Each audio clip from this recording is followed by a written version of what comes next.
হরে কৃষ্ণ। সকলকে আবারও কৃষ্ণপ্রীতি শুভেচ্ছা জানিয়ে আমাদের ধারাবাহিক শ্রীমদ্ ভগবদ গীতার ক্লাসে আপনাদেরকে স্বাগতম জানাচ্ছি।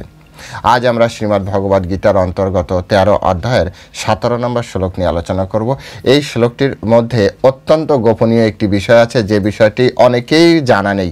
সেই বিষয়টি আজ আমি আপনাদেরকে জানাবো, যে ব্রহ্মা বিষ্ণু মহেশ্বর আসলে সত্যিকারে যে পরমেশ্বর ভগবান শ্রীকৃষ্ণই, এটি আজ আমি আপনাদেরকে এই শ্লোক থেকে জানিয়ে দেবো। তো আপনারা সম্পূর্ণ ভিডিও দেখবেন, কারণ আমি আগেও বলেছি যে ভগবদ্গীতা কোডিং ভাষায় লেখা থাকে, তো বিষয়গুলি জানার অত্যন্ত দরকার আছে।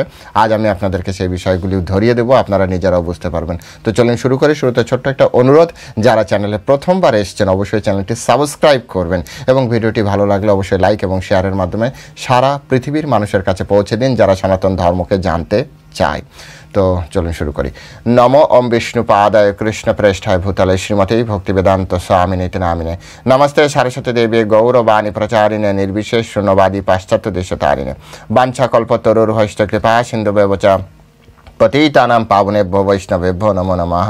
जय अनंत कोटि वैष्णव वृंद की जय। श्रील प्रभुपाद की जय। निताय गौर सीतानाथ प्रीति परमानंदे हरि बोल।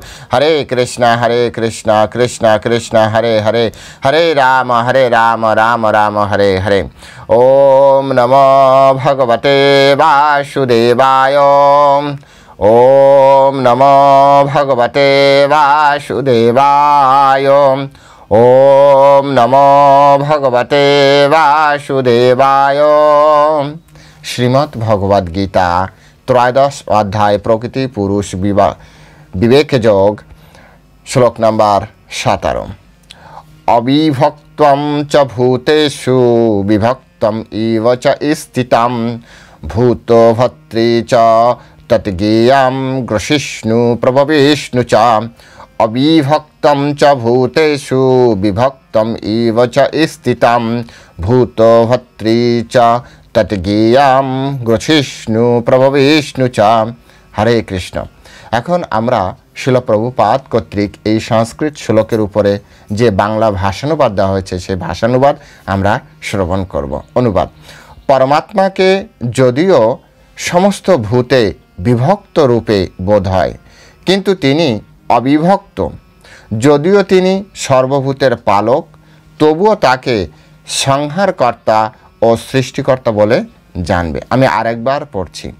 পরমাত্মাকে যদিও সমস্ত ভূতে বিভক্ত রূপে বোধ হয়, কিন্তু তিনি অবিভক্ত।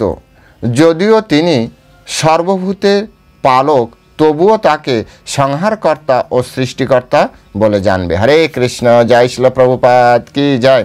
এখন আমরা শিল প্রভুপাদ কর্তৃক এই সংস্কৃত শ্লোকের উপরে যে তাৎপর্য বা ভাষ্য প্রদান করা হয়েছে, সেই তাৎপর্য এবং ভাষ্যের আলোকে আমরা এই শ্লোকটি হৃদয়ঙ্গম করার চেষ্টা করব।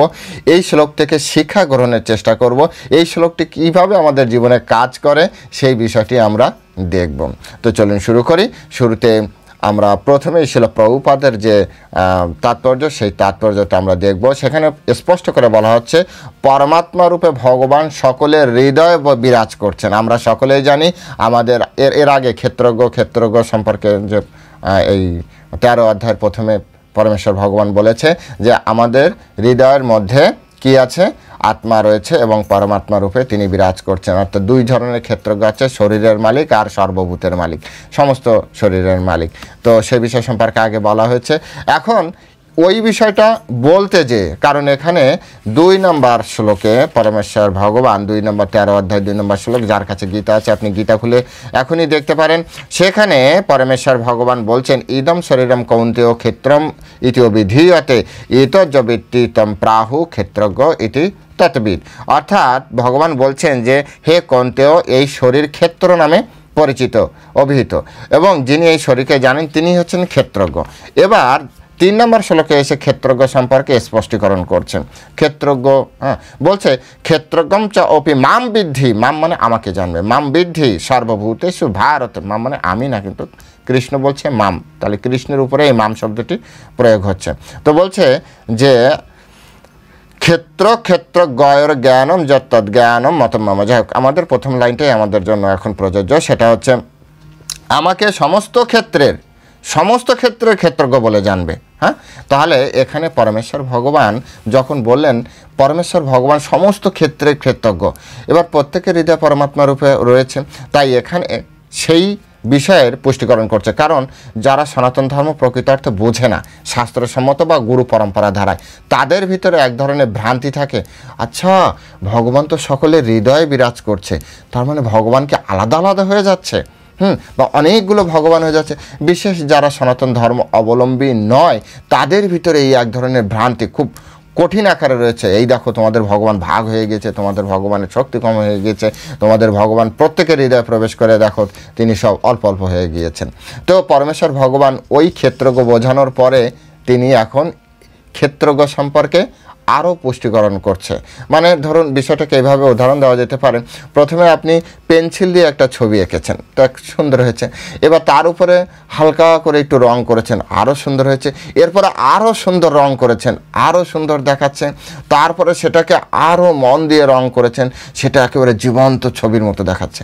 তো পরমেশ্বর ভগবান একটা সূত্র প্রথমে বললেন, সেই সূত্রকে এস্টাবলিশ করার জন্য আরেকটা সূত্র দিলেন, সেই সূত্রকে এস্টাবলিশ করার জন্য আরেকটা সূত্র, অর্থাৎ সম্পূর্ণ পরিপূর্ণভাবে তিনি একটা বিষয়কে উপস্থাপন করছেন, যাতে কারো ভিতরে কোনো সন্দেহ না থাকে, কোনো রকম সন্দেহ না থাকে। যখন পরমেশ্বর বললেন প্রত্যেকের হৃদয়ে পরমাত্মা রূপে রয়েছে, তো ভগবান তুমি আলাদা আলাদা হয়ে গিয়েছো, হ্যাঁ তুমি আলাদা ছোট হয়ে গিয়েছো, এরকম। তো ভগবান সেই জন্য আমাদেরকে জানালেন, যারা শাস্ত্র জানে না, যারা শাস্ত্র না জেনে বিচার করে, তাদের জন্য পরমেশ্বর ভগবান বললেন যে অবিভক্তম চ ভূতেষু, পরমাত্মাকে যদিও সমস্ত ভূতের বিভক্ত বোধ হয়, এটা বোধ হচ্ছে আমাদের, ভালো করে বুঝতে হবে, বোধ হচ্ছে আমাদের, মানে আমরা ভাবছি, কিন্তু ভগবান কিন্তু তিনি অবিভক্ত, ভালো করে বুঝতে হবে, তিনি অবিভক্ত, কিন্তু আমাদের বোধ হচ্ছে। এই বোধ হওয়ার পিছনে কারণ কি?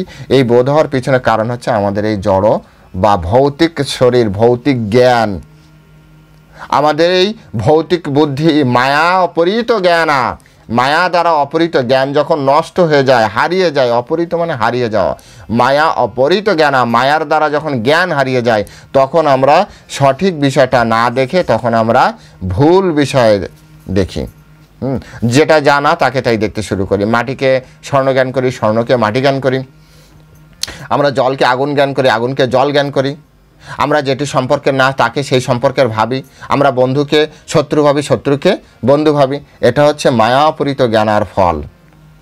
সুতরাং আমাদেরকে এটি বুঝতে হবে, পরমেশ্বর ভগবানই বলছে ভৌতিক জ্ঞান দ্বারা অবিভক্ত বিষয়কে বিভক্ত অনুভূতি হয়, বোধ হয়, কিন্তু প্রকৃতপক্ষে বিষয়টি অবিভক্ত। তাহলে আমাদেরকে কোনটা ধরতে হবে? পরমেশ্বর ভগবান এখানে খুব সুন্দরভাবে শব্দ ব্যবহার করলেন, বোধ হয়, বিভক্ত রূপে বোধ হয়। অবিভক্তম চ ভূতেচি বিভক্তম ইব স্থিতম। হ্যাঁ, বিভক্তম ইব মানে বিভক্তের মতো, ইব মানে মতো, বিভক্ত নয়। মানে ধরুন আপনি অন্ধকারে একটা দড়ি ফেলেন, আবছা অন্ধকারে, ধরুন চাঁদের আলো, রাস্তা দিয়ে হাঁটছেন, একটা দড়ি পড়ে রয়েছে, মোটা একটা দড়ি, আপনি হঠাৎ করে দেখে সেটাকে আপনার সাপ জ্ঞান হতে পারে, সাপ মনে হতে পারে। এই যে জ্ঞান হওয়া, এই যে মনে হওয়া, এতে হচ্ছে দর্শনের ভাষায় বলা হয় রজ্জুতে সর্প দর্শন। যারা দর্শনের স্টুডেন্ট তারা আপনারা এটা বিষয়টা জানেন, আপনারা পড়েছেন, রজ্জুতে সর্প দর্শন। অর্থাৎ আপনি দর্শন, এটা ভ্রান্তি নয়, কারণ আপনি ভেবে নিয়েছেন সাপের মতো, সাপ নয়, হ্যাঁ, কিন্তু পরে যখন কাছাকাছি যাবেন তখন আপনার ক্লিয়ার দর্শন হবে। কিন্তু প্রথম যে দর্শন হয়েছে না সাপের মতোই, তো সাপ, এই জন্য বলা হয় রজ্জুতে সর্প দর্শন, এটা হচ্ছে ভ্রান্তি দর্শন।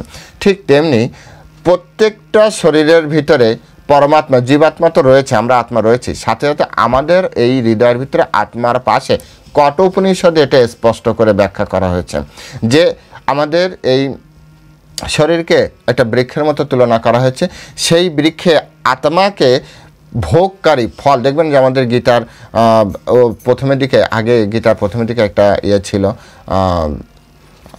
একটা ছবি ছিল, আমি দেখি আমি দেখাতে পারি কি না সেই ছবিটা দেখলে আপনারা অনেক কিছু বুঝতে পারবেন। আবার অনেক সময় চেঞ্জও হয় ছবিগুলো, তো হ্যাঁ এটা আছে এখানে দেখুন, এই যে এই ছবিটা, হ্যাঁ, একটি বৃক্ষ চুপচাপ, একটি এই বৃক্ষ, এই বৃক্ষের ভিতরে একজন এই যে চুপচাপ আছে, দাঁড়িয়ে আছে, আপনারা দেখতে পাচ্ছেন কি, এই যে এই ফল ভোগ করার জন্য, মানে নিম্ন হচ্ছে সাক্ষী, হচ্ছে ভগবান কৃষ্ণ, আর একজন হচ্ছে ফল ভোগ করতে চাইছে। হ্যাঁ, এই যে ফল ভোগ করতে চাইছে, ইনি হচ্ছেন জীবাত্মা। তো এটি হচ্ছে আমাদেরকে, হ্যাঁ, বিষয়টি এটি আমাদের বুঝতে হবে যে এটি মানে পরিষ্কারভাবে না বুঝলে আমাদের হবে না। তো সেজন্য পরমেশ্বর ভগবান শ্রীকৃষ্ণ তিনি হচ্ছেন কি, তিনি হচ্ছেন আমাদের ভিতরে অবস্থান করছেন, প্রত্যেকের ভিতরে সাক্ষী রূপে, পরমাত্মা রূপে। কিন্তু তিনি কখনোই কি করছেন না, তিনি কখনোই আলাদা নন, তিনি এক তত্ত্ব পরমাত্মা। হ্যাঁ, এবং এই বিষয়টি শ্রীমদ্ ভাগবতমেও বলছে, বদন্তি তত্ত্ববিদ যদ জ্ঞানম অদ্বয়ম ব্রহ্মেতি পরমাত্মেতি ভগবান এটি শব্দতে। তো পরমাত্মা রূপে যে ভগবান রয়েছে, আসলে এটিই ভগবান, আর ভগবান তো এক, আলাদা হওয়ার কোনো সুযোগ নেই। তাই এটি আমাদের এক ধরনের ভ্রম। কিসের জন্য ভ্রম হয়? মায়ার প্রভাবে ভ্রম হয়। জীবের ভিতরে, জীব এই যখন জড়দেহ দ্বারা যখন কভার্ড হয়, তখন তার ভিতরে মায়ার ভ্রমে এই ভ্রমটি হয়। হ্যাঁ, স্থিতম। তারপরে পরমেশ্বর ভগবান খুব সুন্দরভাবে বলছেন যে, হ্যাঁ, শিল প্রভুপাদ এই বিষয়ে একটা উদাহরণ দিচ্ছে, সেটি না বললে হবে না। সেটি হচ্ছে শিল প্রভুপাদ বলছে যে সূর্যের, এবং শুধু শিল প্রভুপাদ না, সমস্ত আচার্যরা এই উদাহরণটি দেন। সূর্য যেমন তার কক্ষে, তার জায়গায় স্থিতি হয়ে তিনি সমগ্র ব্রহ্মাণ্ডকে আলো প্রদান করছেন। এবং এখানে একটি ক্যালকুলেশন দেওয়া হয়েছে, বৈদিক ক্যালকুলেশন। 5000 মাইল ধরে, একটা পয়েন্টকে কেন্দ্র করে 5000 মাইল অবধি তারা সবাই সূর্যকে একই অ্যাঙ্গেলে দেখে। ধরুন মধ্য গগনে যদি সূর্য থাকে, তাহলে আপনি 5000, আপনি এখানে আছেন, এখান থেকে 5000 মাইল দূরে যান, তাকে বলুন তো সূর্য কোথায়, সেও বলবে মাথার উপরে সূর্য রয়েছে। কিন্তু সূর্য কিন্তু তার নিজের কক্ষপথে থেকে বিচরণ করছেন, ঘুরছেন। হ্যাঁ, নিজের কক্ষপথে থেকে সূর্য এই কি বলা হয় যে এই সপ্তদ্বীপা পৃথিবীকে পরিভ্রমণ করছেন। এটা আবার আলাদা বৈদিক কসমোলজির সায়েন্স এসে যাবে, যে পৃথিবী স্থির হয়ে একটা দ্বীপ, পৃথিবী একটা দ্বীপ, এবং সূর্য চারিদিক থেকে ঘুরছে। বলবেন যে তাহলে চন্দ্র আমাদের দিন রাত কেন হচ্ছে? এটা সুমেরু পর্বতের এই পাশে, আমরা উত্তর পাশে রয়েছি, তো সুমেরু পর্বতের কারণে আমাদের দিন রাত হচ্ছে।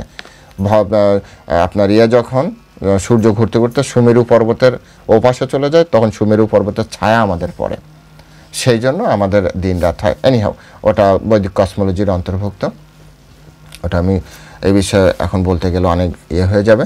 তো এখানে সূর্য তার নিজের কক্ষপথে থেকে ঘুরছে, আর আমরা পৃথিবীতে থেকে 5000 কিলোমিটার অনুযায়ী, মাইল অনুযায়ী, কিলোমিটারের থেকে মাইল বেশি, মাইল অনুযায়ী প্রত্যেকেই সূর্যকে একই জায়গায় অবস্থান করতে দেখি। এটি একটা প্রকৃষ্ট উদাহরণ। তারপরে আরও একটা উদাহরণ এই সূর্য থেকে দেওয়া যেতে পারে। সূর্যের রশ্মি প্রত্যেকটা জায়গায় প্রবেশ করছে, অথচ সূর্য তার জায়গায় স্থির হয়ে আছে। এটা হচ্ছে অচিন্ত ভেদাভেদ তত্ত্ব। কিছু কিছু বিষয় আছে না, ভৌতিক জ্ঞান দ্বারা আমরা চিন্তা করতে পারবো না। আরও একটা উদাহরণ দেওয়া যেতে পারে, প্রকৃষ্ট উদাহরণ। ভগবান রাসলীলার সময় তার যে 16,000 গোপী ছিল, সেই রাসলীলার সময় তিনি প্রত্যেক গোপীর সাথে আলাদা আলাদা ফর্মে প্রকাশ করেছিলেন। কিভাবে, কেমনভাবে নেচেছিলেন, ওই সখীর মনোবৃত্তি অনুযায়ী, ওই সখীর ভাব অনুযায়ী তিনি গেয়েছিলেন, নেচেছিলেন। একই সাথে সবাই দেখছে কৃষ্ণ একাধিক হয়ে গিয়েছে, আবার সেই কৃষ্ণ শ্রীমতী রাধারানীর সাথেও তিনি আছেন।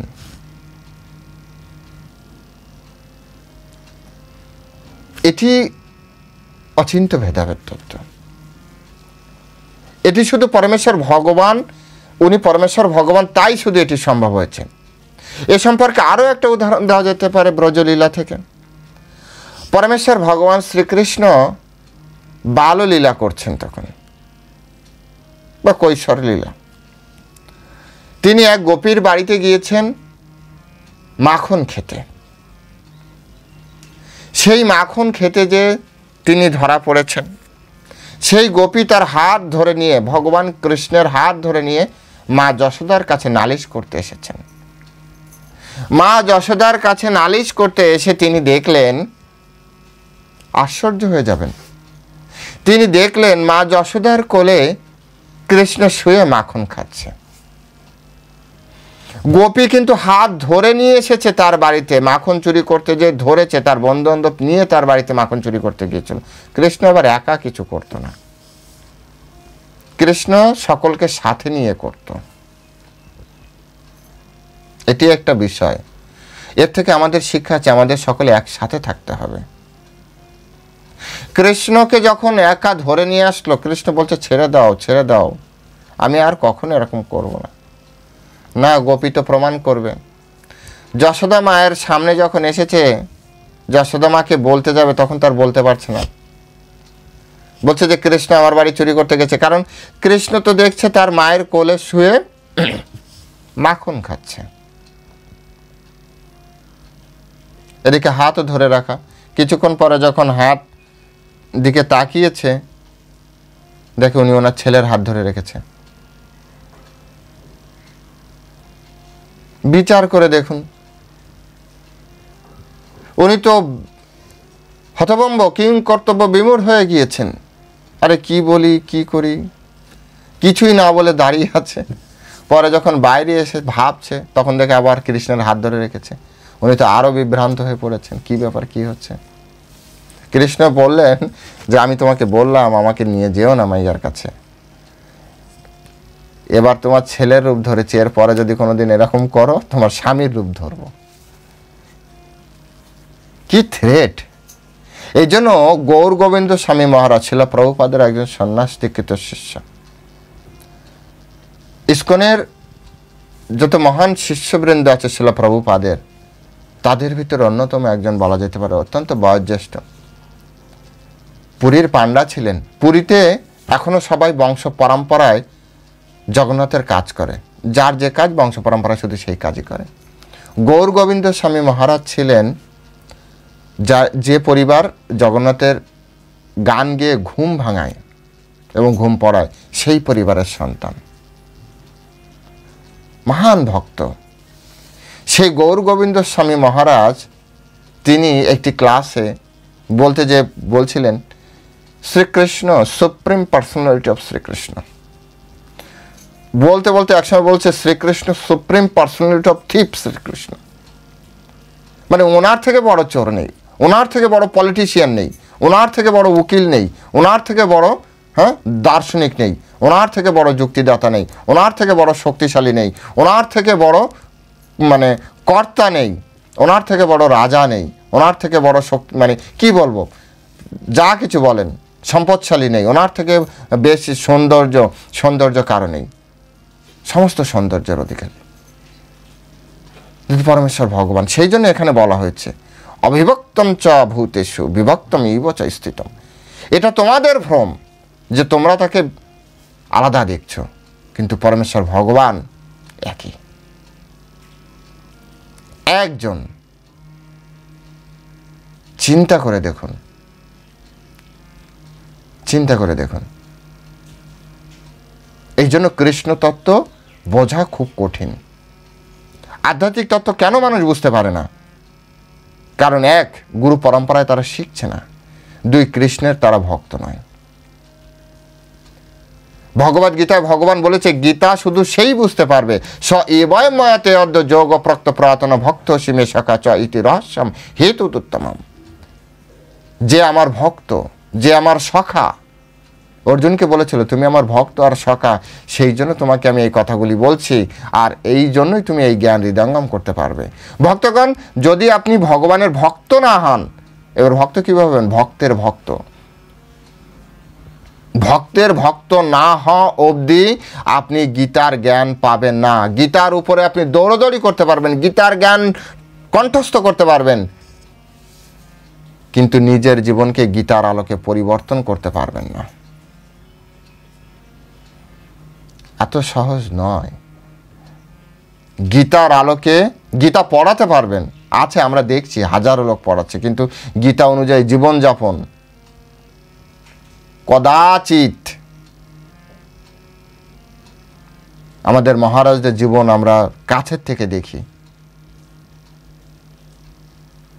এইখানের সাথে সেই শ্লোকের সাথে মিলে দেখতে বৈভবময় জীবন, এছি গাড়ি প্লেনে চলাচল মিশে দেখেন ওনার সাথে।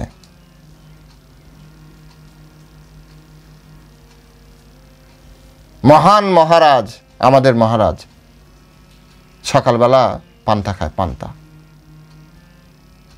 বলা উচিত নয়, তারপরও দেখতে বৈভবশালী।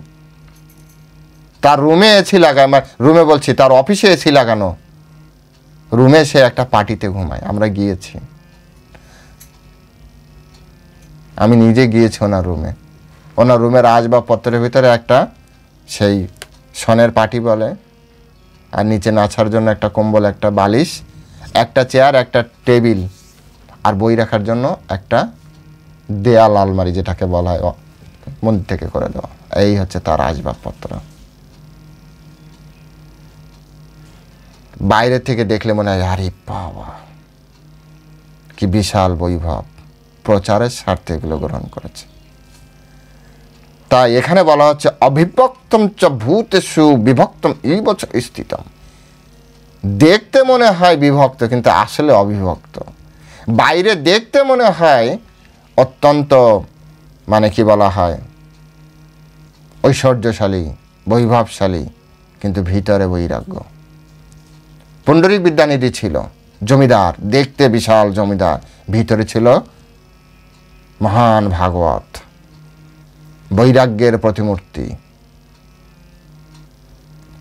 তাই ভক্তগণ, ভক্তদের দেখে ভুল করলে হবে না, ভগবান সম্পর্কে ভুল বুঝলে হবে না।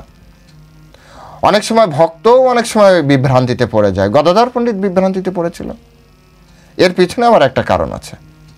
গদাধর পণ্ডিতকে চৈতন্য মহাপ্রভু পুণ্ডরীক বিদ্যানিধির কাছে পাঠিয়েছিল, যাও মহান একজন বৈষ্ণব।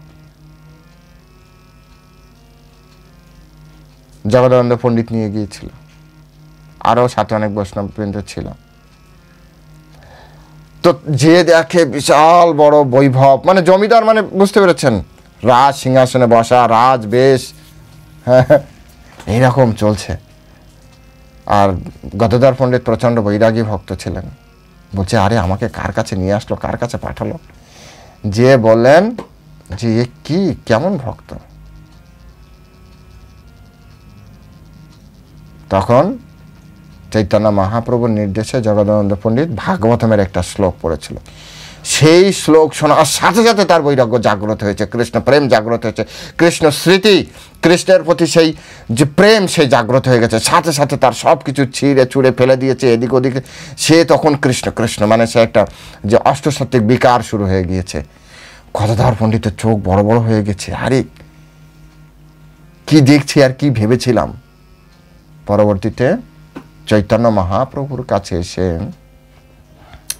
তিনি বলেছিলেন যে আমার ভুল হয়ে গেছে, আমার বৈষ্ণব অপরাধ হয়ে গেছে। বলছে আমি কিছু করতে পারবো না, তোমার জন্য একটাই পরামর্শ, সেটা হচ্ছে গুরু আর পিতা শিষ্য আর পুত্রের দোষ দর্শন করে না। তো তুমি এক কাজ করো, গদাধর পণ্ডিতের এই পুণ্ডরীক বিদ্যানিধির কাছে যে দীক্ষা গ্রহণ করো, তাহলে গুরু শিষ্যের দোষ দর্শন করে না। তো পরবর্তীতে গদাধর পণ্ডিত যে পুণ্ডরীক বিদ্যানিধির কাছে দীক্ষা গ্রহণ করেছিল।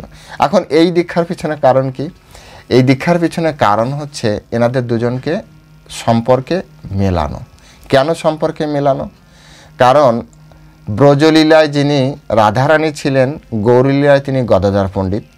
ব্রজলীলায় যিনি বৃষভানু ছিলেন, গৌরলীলায় তিনি হচ্ছেন পুণ্ডরীক বিদ্যানিধি। তাই এই দুজনের রিলেশনকে আবার সেই পিতৃবাৎসল্য স্নেহ, সেই সম্পর্কে মেশানোর জন্য, অর্থাৎ সন্তান আর পিতা সেই সম্পর্কে মেশানোর জন্য এই লীলা ছিল। তো শিক্ষা রয়েছে, শিক্ষাটা হচ্ছে আমরা বাইরে থেকে অনেক কিছু ভাবি, কিন্তু আমাদের একটু গভীরভাবে বিশ্লেষণ করা উচিত। এই শ্লোকের এই লাইন থেকে আমরা এটা বিচার করতে শিখতে হবে যে বাইরের দৃষ্টি সবসময় রাইট না, আভ্যন্তরীণ আরেকটা দৃষ্টি আছে।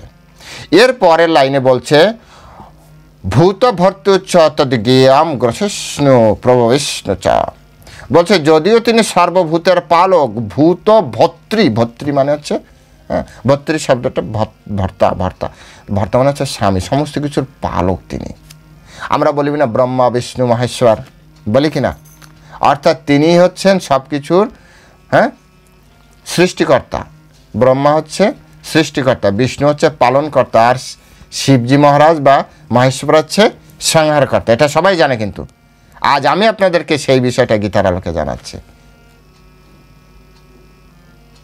এখানে বলছে যে যিনি, যদিও তিনি সর্বভূতের পালক, পালক কে ছিল? বিষ্ণু। তার মানে বিষ্ণুকে শ্রীকৃষ্ণ, কৃষ্ণ নিজে বলছেন, অর্থাৎ তিনি হচ্ছেন শ্রীকৃষ্ণ। আচ্ছা, তিনি সর্বভূতের পালক, সেই ব্যক্তি। আপনি বলবেন না কৃষ্ণ না বিষ্ণু, মানেন বিষ্ণু মানেন, আমি একমত বিষ্ণু।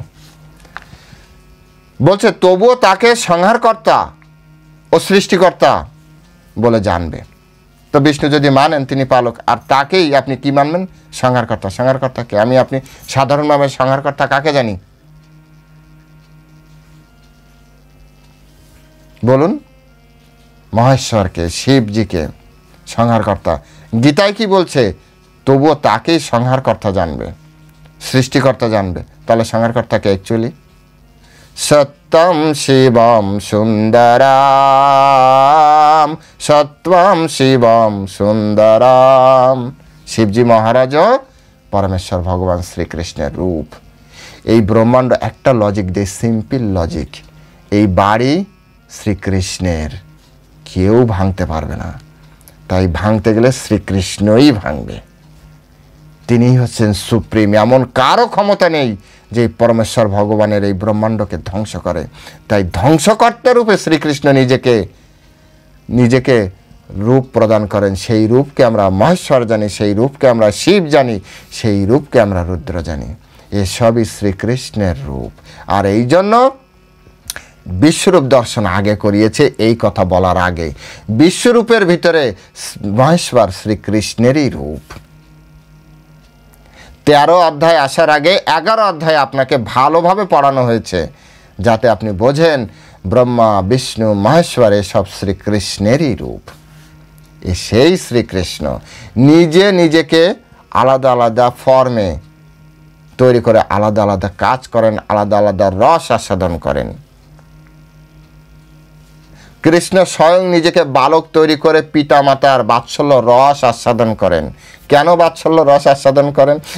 এই কাহিনী ঘটেছিল ইসে, যখন হিরণ্যকশিপুকে বধ করার পরে প্রহ্লাদ মহারাজ কোলে যে বসেছিলেন, মাঝখানে কিছু ঘটনা আছে, বলছি না, শর্ট বলছি। প্রহ্লাদ মহারাজকে আদর করছিল, ভালো করে বুঝুন, প্রহ্লাদ মহারাজকে আদর করছিল ভগবান নৃসিংহদেব। তো ভগবান নৃসিংহদেবের খুব ভালো লাগছিল, সন্তানকে আদর করছে, ভক্তকে আদর করছে। কিন্তু নৃসিংহদেব প্রহ্লাদ মহারাজের দিকে তাকিয়ে দেখে প্রহ্লাদ মহারাজের আরও ভালো লাগছে। হ্যাঁ রে, আমি আদর করছি, আমার ভালো লাগছে, ঠিক আছে, কিন্তু এর কেন ভালো লাগছে? তার মানে পিতামাতা যদি সন্তানকে আদর করে তাহলে সন্তানের আরও বেশি ভালো লাগে, আরও বেশি সুখ অনুভব করে। হ্যাঁ, এই জিনিসটা আমাকে দেখতে হবে। সেই জন্য ভগবান বাললীলা প্রকট করলেন। সেই জন্য স্বেচ্ছায় তার প্রিয় ভক্তদেরকে পিতামাতা রূপে গ্রহণ করলেন। নাহলে ভগবানের তো পিতামাতা নেই। অজ অপিসন অব্যয়াত্মা, তিনি অজ, তার জন্ম নেই, অব্যয়াত্মা, তার কোনো বিনাশ রহিত একটা সম্ভব। আমি আত্মমায়া, যোগমায়ার দ্বারা তিনি নিজে স্বয়ং ওনার যে শরীর, সেই শরীরে তিনি আসেন। তাহলে বাললীলা কীভাবে করেন? মাতৃস্নেহ পিতৃস্নেহ আস্বাদন করার জন্য, আর চিৎ জগতের লীলা ভৌম জগতে প্রকাট করার জন্য। একজন আচার্য বলেছেন, ভগবান কেন এই জগতে আসেন? লীলা করার জন্য। শুধুমাত্র এই জগতে ভগবান যদি লীলা না করতেন তাহলে এই বেদ পুরাণ উপনিষদ এগুলো তৈরি হতো না, কারণ এগুলো তো সব লীলা রয়েছে। অর্থাৎ আমরা স্মৃতিহারা রয়েছি, চিৎ জগতের স্মৃতিহারা রয়েছি, তাই সেগুলিকে এই জগতে প্রকাট করার জন্যই ভগবান এই লীলা প্রকাট করেন, যতগুলো লিপিবদ্ধ হয় আমরা যাতে চিৎ জগৎ সম্পর্কে জানতে পারি। এখানে সেই জিনিসটা যে ভগবান নিজেই হচ্ছেন আমাদের পালনকর্তা। এই জন্য তো আচার্যরা বলেন রাখে হরি মারে কে, মারে হরি রাখে কে। এমনি এমনি বলে না, এই কারণে বলেছেন যদিও তিনি সর্বভূতের পালক, কৃষ্ণ যদি আমাদের পালন করে, আমাদের এমন কেউ আছে, এমন কেউ আছে যে আমাদেরকে ক্ষতি করবে? কৃষ্ণ স্বয়ং আমাদের রক্ষা করছে, কৃষ্ণ স্বয়ং আমাদের পালন করছে। এই জগতের কেউ নেই যে আমাদেরকে ক্ষতি করতে পারে। তারপরে বলছেন সর্বভূতের পালক, এরপর বলছেন তবুও তাকে সংহারকর্তা। এই হচ্ছে সত্যম শিবম সুন্দরম, সত্যম শিবম সুন্দরম। এই যে শিব বলি, মহেশ্বর বলি, তিনিই হচ্ছেন। এই জন্য তো বলা হয় বৈষ্ণব নাম যথাশম্ভু। কেন বলা হয় বৈষ্ণব হচ্ছে শ্রেষ্ঠ বৈষ্ণব? না, এই লাইনটা ভালো করে কারেকশন করে নিন আজকে। বৈষ্ণব নাম যথাশম্ভু মানে আপনার শিবজি মহারাজ শ্রেষ্ঠ বৈষ্ণব নন। এখানে এই শব্দের মিনিং এটা নয়। বৈষ্ণব নাম যথাশম্ভু মানে যদি বৈষ্ণব হয় শিবের মতো হওয়া উচিত, শিবজি মহারাজের মতো।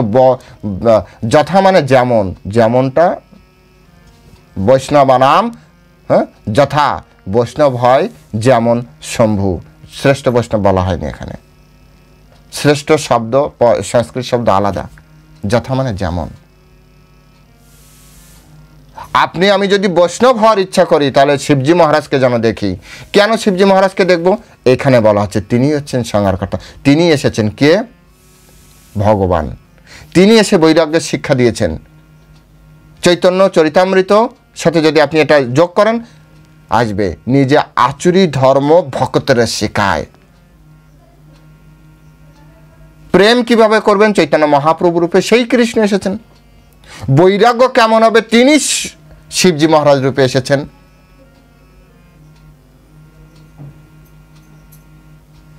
একজন ব্যক্তি কেমন ভাবে সকলকে পালন করবেন? তিনিই বিষ্ণু রূপে এসেছেন, তিনি পালন করবেন। কিভাবে সৃষ্টি করতে হয়? তিনিই ব্রহ্মা রূপে এসেছেন। এগুলো বুঝতে হবে। এই বিষয়গুলো না বুঝলে আমাদের ভিতরে বিভ্রান্তি তৈরি হয়, তখন আমাদের আলাদা মনে হয়।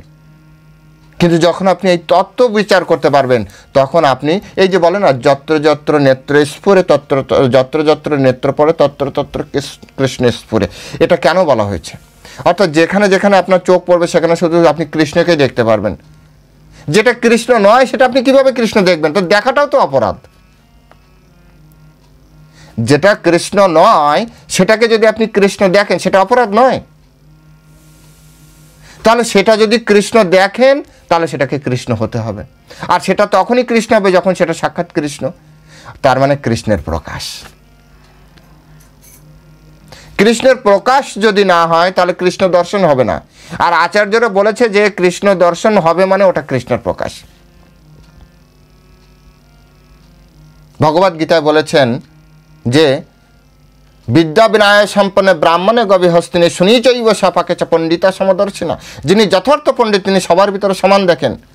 এখানে উদাহরণ দিয়েছেন বিদ্যা বিনয় সম্পন্ন ব্রাহ্মণ, গাবি, হস্তি, কুকুর, চণ্ডাল সবাইকে সমান দেখবে। এটা সহজ।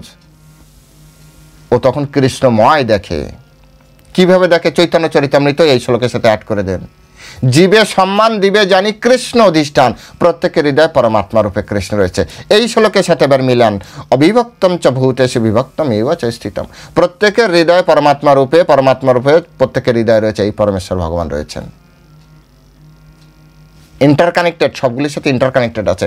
কিন্তু আমরা কি করি জানেন? কানেকশন ছাড়া লাইট জ্বালানোর চেষ্টা করি, জ্বলে না। আর আমরা ভাবি লাইটটা মনে হয় নষ্ট, বেকার বেকার আমি লাইটটা কিনলাম। আরে কানেকশন করেন না, কানেকশন করলেই জ্বলবে। ঘরে আপনি সুন্দর সুন্দর করে কোটি টাকা দামের আপনি ঝাড়বাতি লাগিয়েছেন, অনেক বিলাসবহুল অনেক কিছু করেছেন, কিন্তু মেইন লাইনের সাথে আপনি কানেকশন করেননি, আর বলেন কি করলো এরা, আমি দেখিনি, কি আজে বাজে জিনিস লাগিয়েছে, কিছুই চলছে না, হ্যাঁ সব বেকার, আমার টাকাগুলো নষ্ট হয়ে গেছে। আরে কিচ্ছু বেকার না, সব ঠিক আছে, শুধু কানেকশনটা মেইন লাইনের সাথে কানেকশন লাগিয়ে দিন, কৃষ্ণের সাথে কানেকশন করে দিন, সব কিছু আপনার সূত্র মিলে যাবে। কৃষ্ণের সাথে কানেকশন আউট থাকবে, কোনো সূত্র আপনার মিলবে না। এই জগতের সব থেকে, এই জগৎ কেন, এই মানে অনন্ত কোটি জগতের সব থেকে সত্য জিনিস কি? এই জগতে সব কিছু আব্রহ্ম ভুবন আলোকা প্রবর্তন আবর্তিন, অর্থাৎ সব কিছু আবর্তন চক্রে মানে পরিবর্তনশীল। তাহলে এখানে সত্য কি আছে? তাহলে সত্য একটাই, সেটা হচ্ছে কৃষ্ণ। শিবম, শিবম মানে কি? শিবম মানে হচ্ছে আনন্দ। সব থেকে আনন্দ কি? সচ্চিদ আনন্দ বিগ্রহ, আনন্দ ওখানে। সত্বম শিবম সুন্দরম, সত্বম শিবম সুন্দরম। আর কি উত্তর চান? অর্থাৎ সবই তিনি, পরমেশ্বর ভগবান, আলাদা রূপে, আলাদা রসে, আলাদা ভক্তের সঙ্গে আলাদা রস আস্বাদন করছেন। গোপীদের সাথে ওই কৃষ্ণ এক ধরনের রস আস্বাদন করে, সেই কৃষ্ণ যশোদা মায়ের সাথে আরেক ধরনের রস আস্বাদন করে, সেই কৃষ্ণ পিতামহ ভীষ্মের সাথে আরেক ধরনের রস আস্বাদন করে, সেই কৃষ্ণ শকুনি মামার সাথে আরেক ধরনের রস আস্বাদন করে, দুর্যোধনের সাথে আরেক ধরনের রস আস্বাদন করে, অর্জুনের সাথে এক ধরনের রস আস্বাদন করে বন্ধু, আর সুদামার সাথে আরেক ধরনের রস আস্বাদন করে, তিনিও বন্ধু, বন্ধু দুই রকম। এ কৃষ্ণ পরমেশ্বর ভগবান শ্রীকৃষ্ণ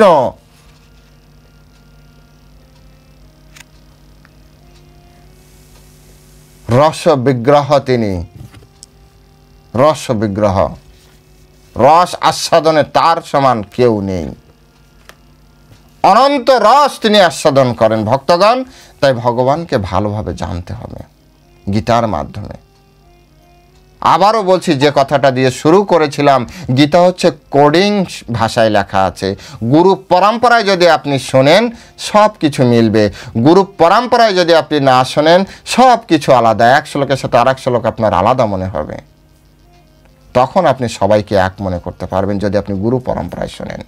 এখানে যেমন বলছেন তিনি সৃষ্টিকর্তা, কে ধরিয়ে দেবে? এই যে আজকে আমাদের শৈব শাক্ত, হ্যাঁ, তারপর গানপত্য, এত কিছু নিয়ে আমাদের গণ্ডগোল হচ্ছে সনাতন ধর্মের, কিন্তু এখানে তো ভগবান বলছে না আমি সব কিছু আমাকে জানবে। ব্রহ্মবাদী লোক বলছে না তোমরা কৃষ্ণবাদী বৈষ্ণব, আমরা ব্রহ্মবাদী। আরেকজন বলছে তোমরা বৈষ্ণব, আমরা শৈব। আরে এখানে দেখুন, পরমেশ্বর ভগবান শ্রীকৃষ্ণ সব। এখন আপনার সামনে দুটি পন্থা আছে, হয় আপনি গীতা মানবেন না, আর তা নাহলে আপনি আপনার মতো করে শুধু বলতে থাকবেন। আপনি চাইলে দুটোই করতে পারেন, আবার না চাইলে একটাও করতে পারেন।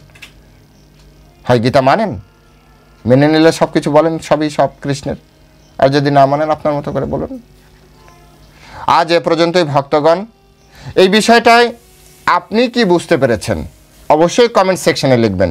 ভিডিওটি ইনফরমেটিভ হলে, যদি তথ্যবহুল হয়, আপনার প্রত্যেক সোশ্যাল মিডিয়ায়, আপনার যত হোয়াটসঅ্যাপ গ্রুপ আছে, ফেসবুক আছে, আপনার যত যা কিছু ব্যবহার করেন, অর্থাৎ আপনার কন্ট্যাক্টে যত ব্যক্তির হোয়াটসঅ্যাপ নাম্বার আছে, যত ব্যক্তির আপনার কি বলা যে মেসেঞ্জার নাম্বার আছে, যত সোশ্যাল মিডিয়া আছে, সব জায়গায় এই ভিডিও যাওয়া চাই। সকলকে সনাতন ধর্মের একটা লাইনে প্যারালালে নিয়ে আসার জন্য, এক লাইনে নিয়ে আসার জন্য। সত্বম শিবম সুন্দরাম, সত্বম শিবম সুন্দরাম, এই তত্ত্বের মাধ্যমে আজ এটি প্রতিষ্ঠিত হয়। পরমেশ্বর ভগবানই হচ্ছেন সব, এবং তিনি তার রূপ ভেদে, রস ভেদে আমাদের কাছে, আমাদের সামনে প্রকটিত হন। আমাদের আসক্তি অনুযায়ী, আমাদের চেতনা অনুযায়ী, আমাদের স্বভাব অনুযায়ী, আমাদের প্রেম অনুযায়ী, ভালোবাসা অনুযায়ী, আমাদের আগ্রহ অনুযায়ী পরমেশ্বর ভগবান আমার সামনে আসেন। এই কথার সাথে শুধুমাত্র একটা শ্লোক যুক্ত করতে চাই, যে যথামাম প্রপদ্যন্তে তাম তথাইব ভজামি অহম। ভক্তগণ ভগবানের চরণে সকলে আত্মসমর্পণ করে ওনাকে ডাকুন, গীতার আলোকে জীবন গড়ুন। হরে কৃষ্ণ। জয় শ্রীল প্রভুপাদ কি জয়।